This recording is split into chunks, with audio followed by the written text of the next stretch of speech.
오늘 같이 나눌 말씀 에베소서 5장 21절부터 33절 말씀입니다. 제가 봉독해 올리도록 하겠습니다. 그리스도를 경외함으로 피차 복종하라. 아내들이여 자기 남편에게 복종하기를 주께 하듯 하라. 이는 남편이 아내의 머리 되니 그리스도께서 교회의 머리 됨과 같음이니 그가 바로 몸의 구주시니라. 그러나 교회가 그리스도에게 하듯 아내들도 범사에 자기 남편에게 복종할지니라.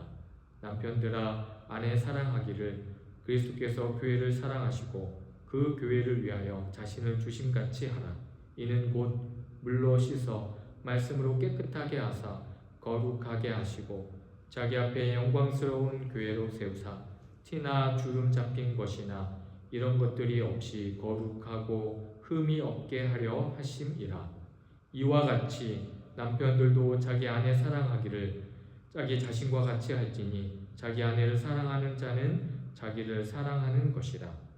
누구든지 언제나 자기 육체를 미워하지 않고 오직 양육하여 보호하기를 그리스도께서 교회에게 함과 같이 하나니 우리는 그 몸의 지체입니다. 그러므로 사람이 부모를 떠나 그 아내와 합하여 그 둘이 한 육체가 될지니 이 비밀이 크도다. 나는 그리스도와 교회에 대하여 말하노라. 그러나 너희도 각각 자기의 아내 사랑하기를 자신같이 하고 아내도 자기 남편을 존경하라. 아멘.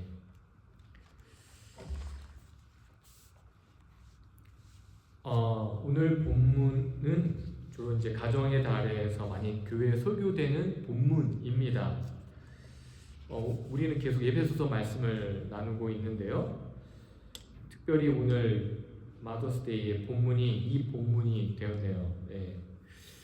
오늘 우리가 읽은 에베소서 5장 22절 말씀이 있는데 사실 이 말씀이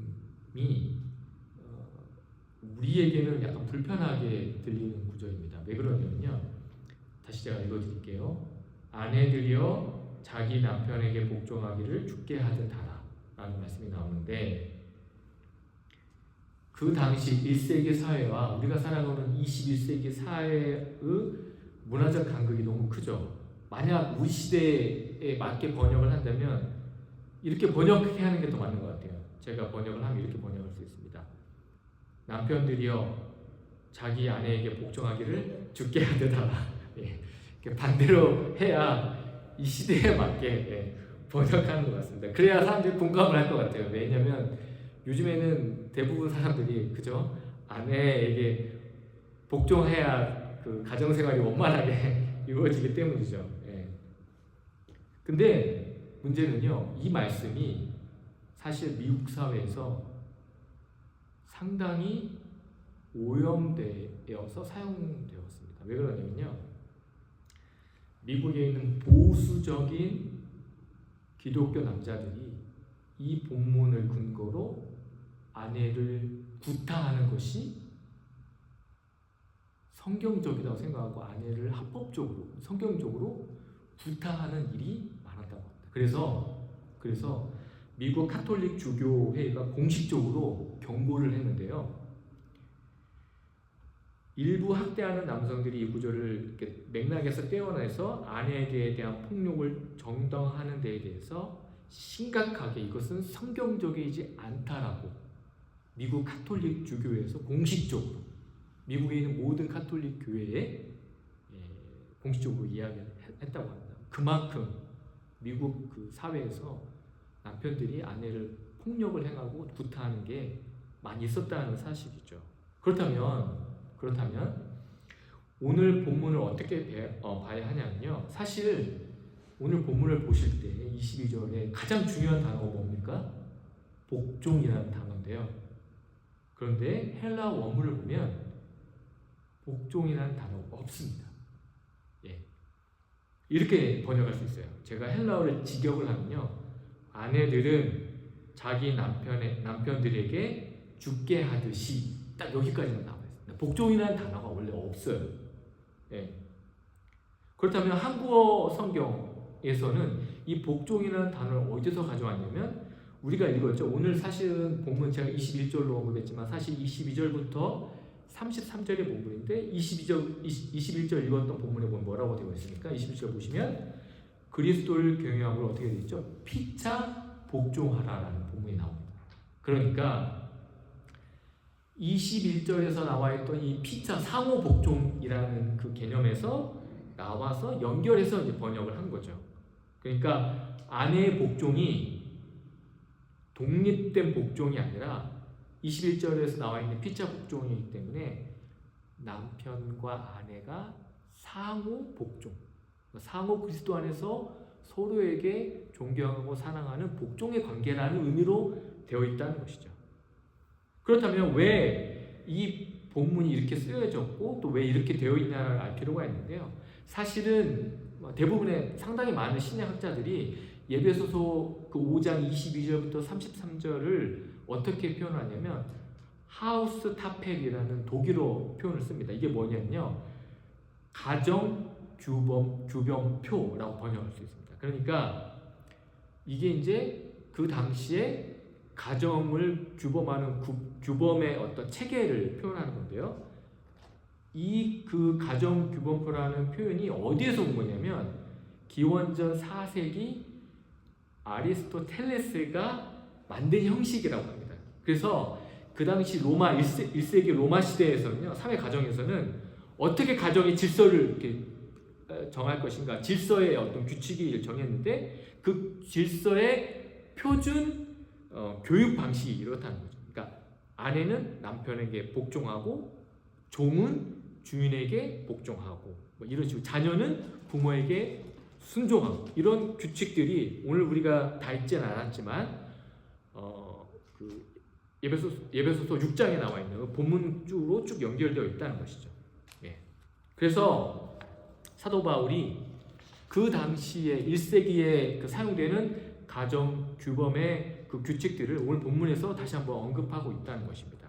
그런데 왜 그러면 사도 바울이 이 규범을 오늘 본문에서 언급하고 있냐면요, 그 당시 1세기 로마 사회에서는 기독교인들은 로마의 규칙과 사회의 정의를 지키지 않는다고 생각을 했습니다.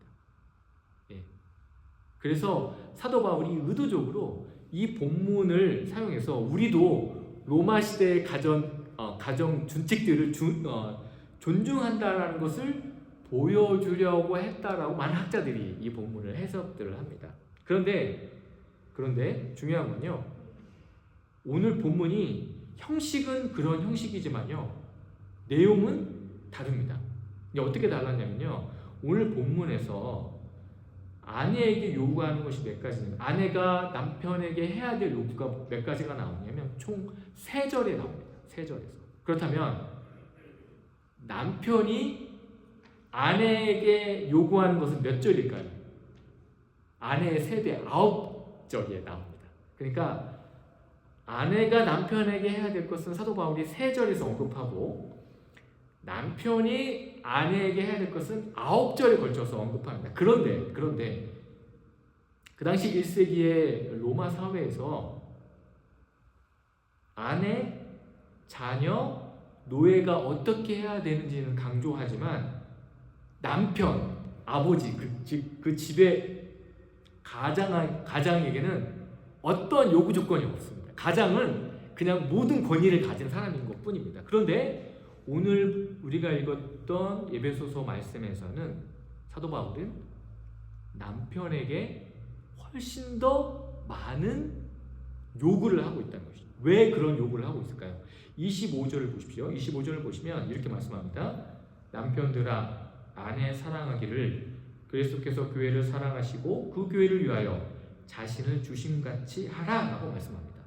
그 당시 로마 사회 그 1세기, 그러니까 에베소서가 쓰여진 그 당시에는 어떤 가정 교육도 이런 기준을 제시한 적이 없어요. 그렇다면 사도 바울이 오늘 본문에서 진짜로 말하고 싶었던 내용이 무엇일까요?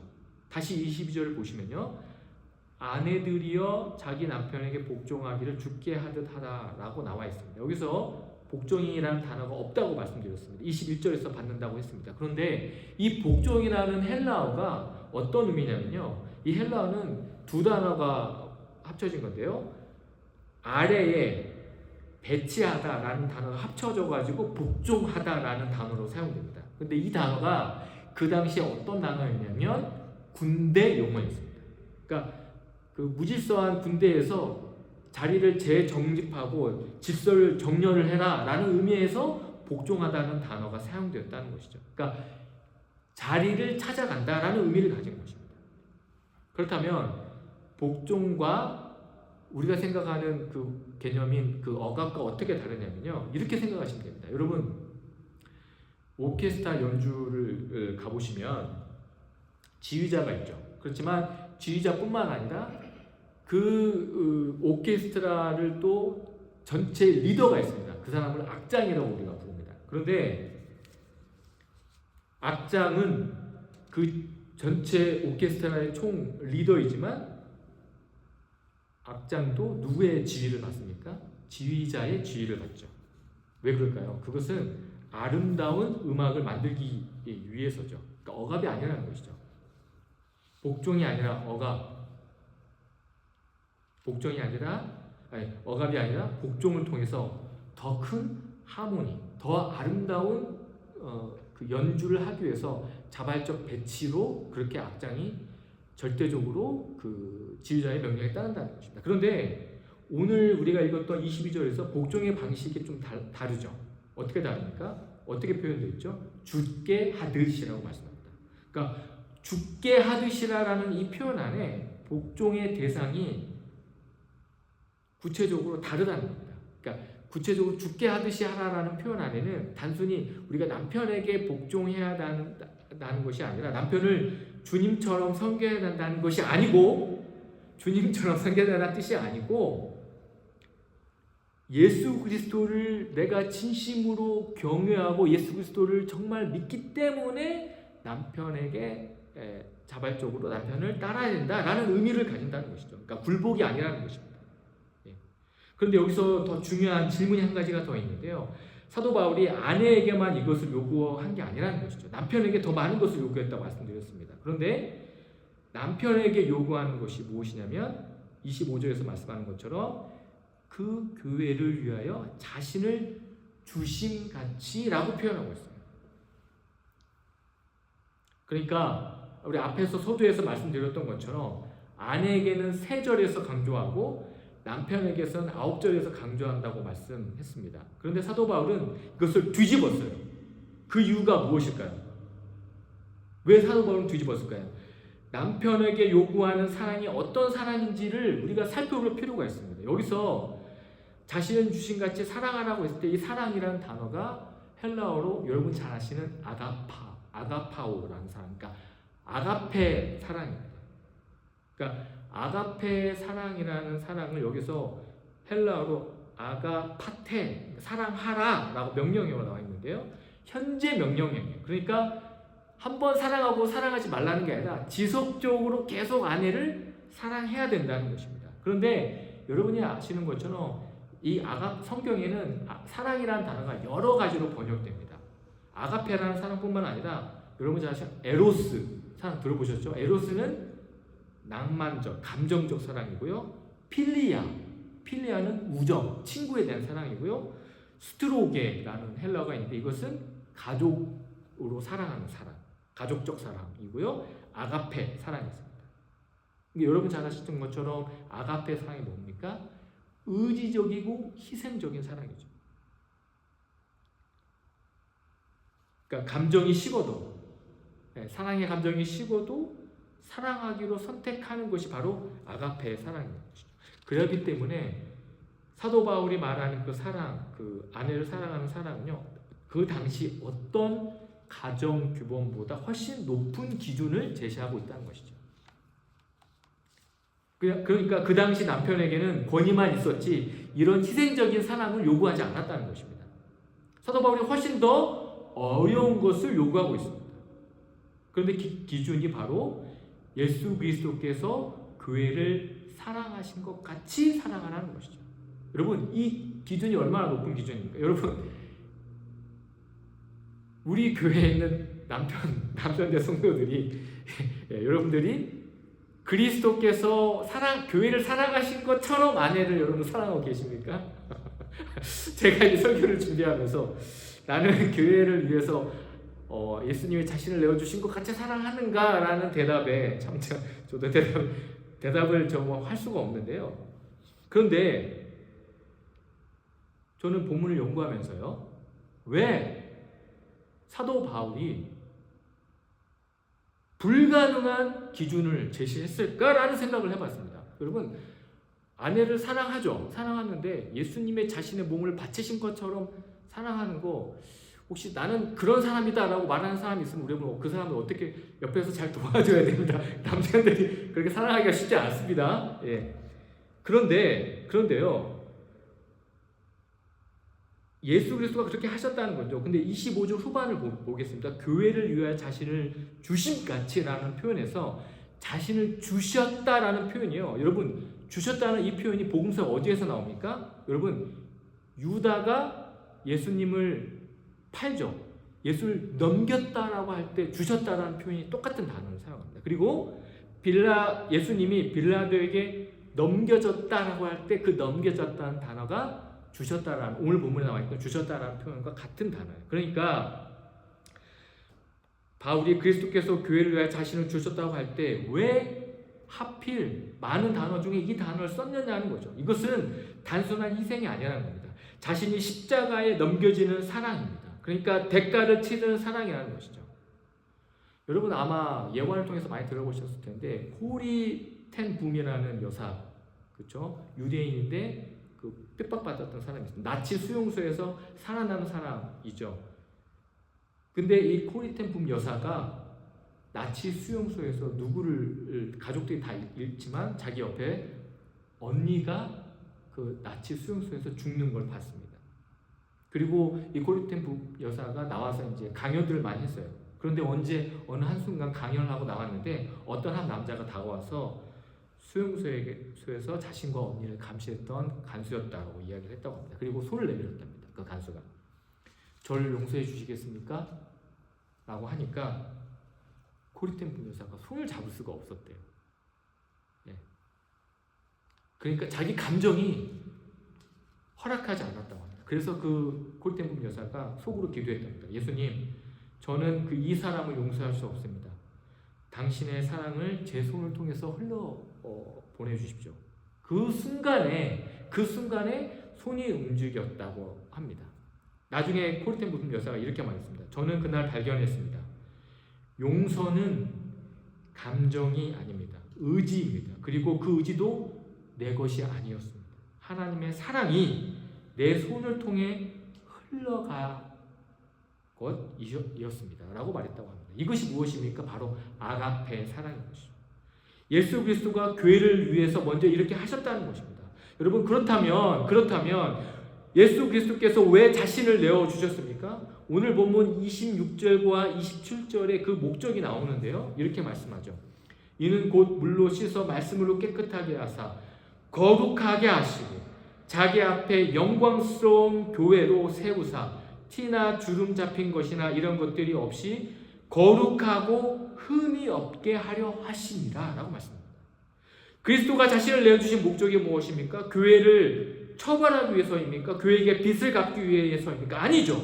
교회를 어떻게 하겠다고요? 영광스럽게 만들기 위해서라는 것입니다. 특별히 27절 말씀에 티나 주름이 있는 교회를 영광스럽게 만드는 주어가 누구입니까? 바로 교회입니까? 아니죠. 예수 그리스도라는 것이죠. 26절을 다시 한번 보십시오. 물로 씻어 말씀으로 깨끗하게 하사라는 그 주어가 무엇입니까? 예수 그리스도입니다. 그리고 27절에서 자기 앞에 영광스러운 교회로 세우사라고 말씀하죠. 주어가 다 그리스도입니다. 예수 그리스도가 교회를 영광스럽게 만든다는 것입니다. 교회가 절대로 스스로 영광스러워지는 것이 아니라는 것입니다. 그렇다면 영광스러운 교회가 되는 방법이 무엇일까요? 여러분, 영광스러운 교회, 우리 교회가 영광스러운 교회가 되는 방법이 더 많은 프로그램입니까? 더 좋은 시설입니까? 더 열심히 우리가 노력하는 것입니까? 아닙니다. 그것이 무엇이에요? 바로 오늘 말씀하는 것처럼 그리스도의 사랑을 받을 때 우리가 바로 영광스러운 교회가 되는 것이죠. 근데 많은 신학자들이 이 본문을 연구할 때요, 흥미로운 구조를 발견을 했는데요, 키아즘이라는 본문 문학적 구조로 오늘 본문을 해석을 합니다. 그런데 이 키아즘이라는 그 문학적 구조의 핵심이 어디에 있냐면요, 그 중앙에 있어요. 중앙. 여러분, 본문의 중심이 어디입니까? 27절이죠. 27절. 영광스러운 교회입니다. 그러니까 사도 바울이 본문 전체의 중심에 영광스러운 교회를 놓았는데, 사도 바울이 하우스타펠이라는 형식을 빌려서 부부 이야기를 하면서 그 중심에 영광스러운 교회를 놓은 이유가 무엇입니까? 이 본문이 처음부터 무엇을 하고 싶었던 거예요? 바로 교회를 이야기하고 싶었다는 것입니다. 그래서 31절에서 이렇게 이야기합니다. 그러므로 사람이 부모를 떠나 그의 아내와 합하여 그 둘이 한 육체가 될지니라 라고 이야기하는데, 여러분 31절이 어느 본문에 차용한 본문입니까? 창세기 2장 24절을 차용한 본문입니다. 여러분, 사도 바울이 왜 에베소서 5장 한 묵판에서 갑자기 창세기의 창조 이야기를 언급할까요? 32절입니다. 이 비밀이 크도다. 나는 그리스도와 교회에 대하여 말한다. 사도 바울이 오늘 본문에서 말하려는 핵심이 바로 그리스도와 교회라는 것이죠. 창세기부터 감춰졌던 비밀이 예수 그리스도 안에서 드러났다는 것입니다. 결혼은 단지 그림자입니다. 실체는 무엇입니까? 바로 그리스도와 교회입니다. 오늘 본문은 단순히 가정의 규범을 말하는 것이 아니라는 거죠. 바로 무엇을 강조합니까? 교회를 강조한다는 것입니다. 그렇다면 오늘 본문이 우리에게 말하는 것이 무엇입니까? 예수 그리스도가 우리의 신랑이라면 우리는 누구입니까? 신부라는 것이죠. 그래서 29절입니다. 누구든지 언제나 자기 육체를 미워하지 않고 오직 양육하여 보호하기를 그리스도께서 교회에게 함과 같이 하나니라고 말씀합니다. 예수님께서 교회를 양육하고 보호하신다고 오늘 29절에서 말씀해요. 29절에서 보호한다는 이 헬라어 단어는요, 어미새가 자기 새끼새를 품을 때 쓰는 표현입니다. 그러니까 어미새가 새끼를 품는 것처럼 교회는 예수 그리스도의 품 안에 있다는 것이죠.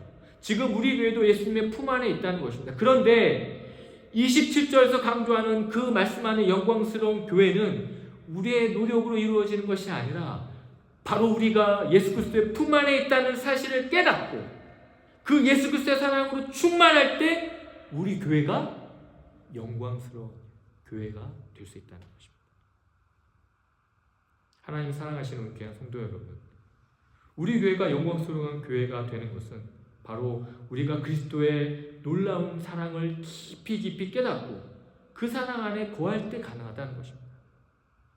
그 예수님이 우리에게 베푸신 영광스러운 사랑을 늘 기억하면서 우리가 우리 가정에서, 우리 교회에서, 또 우리 세상에서 늘 주님의 사랑을 나누는 귀한 성도님 되시기를 주님의 이름으로 축원드립니다. 기도하겠습니다. 하나님 아버지, 하나님의 사랑하시는 독생자 예수 그리스도를 우리에게 내어주셔서 우리가 사랑받은 자임을 깨달을 때 교회가 영광스럽게 된다는 사실을 깨닫게 해주셔서 감사드립니다. 우리가 받은 그 놀라운 사랑을 간직하며 교회를, 가정을, 세상을 영광스럽게 하는 믿음의 성도들이 될 수 있도록 은혜를 베풀어 주시옵소서. 감사드리며 이 모든 말씀 우리 구주 예수 그리스도의 이름으로 기도드립니다. 아멘.